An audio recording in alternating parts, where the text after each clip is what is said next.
Hi, this is DrProactive Randy Gilbert, producer of InsideSuccessRadio.com, and I invite you to take a moment and listen to this powerful interview segment so you can be more proactive and successful.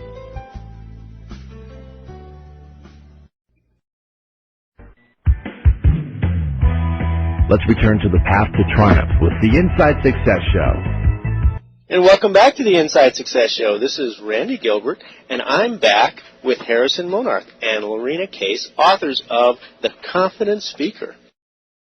And Larina, I'd like to start with you this time, if I could. Sure. But what are some of the common myths and misconceptions about public speaking anxiety? I'm so glad you asked that question, because this is one of the things that really maintains public speaking anxiety. There's so many myths out there, and we cover a lot of them in The Confident Speaker. I'll give you a couple now. One is that if you are anxious, you will not perform well. In reality, we actually need anxiety to perform well. We just need the right level of anxiety. What happens is people start getting a little bit nervous. They feel their heart beating quickly, and they think, oh no, I'm anxious, I'm not going to do a good job. When we found in research that, in fact, when people are a bit anxious, they do a fine job. In fact, they do a great job. They come across as motivated and energetic, and audiences consistently rate speakers better than the speakers rate themselves. And this happens because when a speaker's nervous, they feel that anxiety, and they make that assumption that that means they're not coming across well. And we know that that's simply not true. The audience thinks that they're coming across just fine. Now, the exception, of course, is if you have an overwhelming level of anxiety, because that might make you avoid the speaking engagement altogether or stand there frozen in fear and not do anything. So that's why we do need to bring it down to an optimal level of anxiety. But the myth is that you won't perform well if you are anxious. It's almost like if you're hot or you're cold, you're going to be okay. But don't be lukewarm. Yeah, exactly. That's exactly the analogy. Very good, yeah. Well, Harrison, what do you think really does make people nervous as speakers? Is there something special? Well, there are a number of things that it really depends on the person, and I think on their own image certainly has a lot to do with it, perhaps an unrealistic self-image.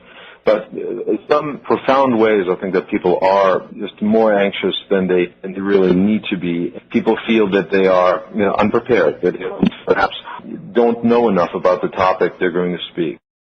Notice people want to throw so much information at an audience. They want to give so much detail and so much just to show they know what they're talking about, and they're afraid that they're not getting it all across.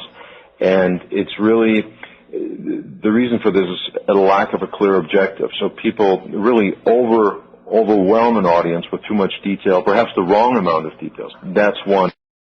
And then not really knowing the audience well enough. And when I say that, I mean, of course, you can go into a speaking situation and not know the audience at all. In order to connect with the audience, you have to know them. You have to know their background. You have to know why they're there. You have to know who makes up the audience and where the key decision makers are, and what do they hope to get out of it. So when you don't really know an audience, you're speaking sort of, it's like meeting someone, a stranger, and trying to have an intimate conversation when you don't really know who you're speaking to.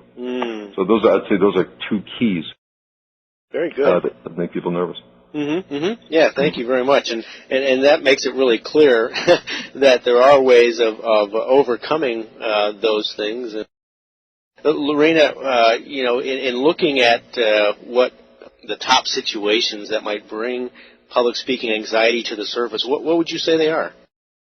We go through 10 of them in the book. Let me think of the ones we hear the most often. Definitely speaking before a large audience.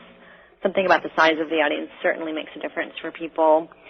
I'd say introducing yourself before a group. This is sort of like in a networking situation. That can certainly be anxiety-provoking. And also speaking up at meetings. This is the kind of situation where you don't know when it's your turn to speak, and you have to get yourself to say something, and you miss the opportunity. So I'd say that speaking in front of a large audience, introductions before a group, and speaking up at meetings are three of the top ones.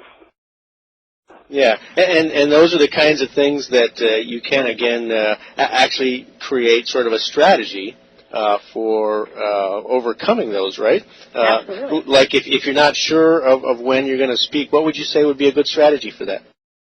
One of the problems that people do is they'll sit there and they'll mentally rehearse what they're going to say in their head, and this is really, really common. And this is actually shown to be what we call an overcompensating behavior that actually backfires and increases anxiety. So what you need to do is keep yourself present in the moment. You want to get out of your head and get into the situation, and naturally you'll be able to contribute.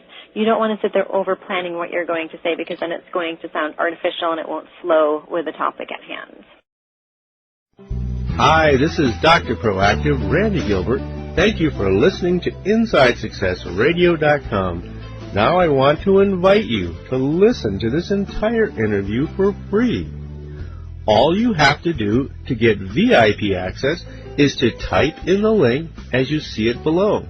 In addition to this powerful interview, you'll be able to hear many other of your favorite celebrities, such as Jack Canfield, Mark Victor Hansen, Robert Allen, Zig Ziglar, and dozens of others.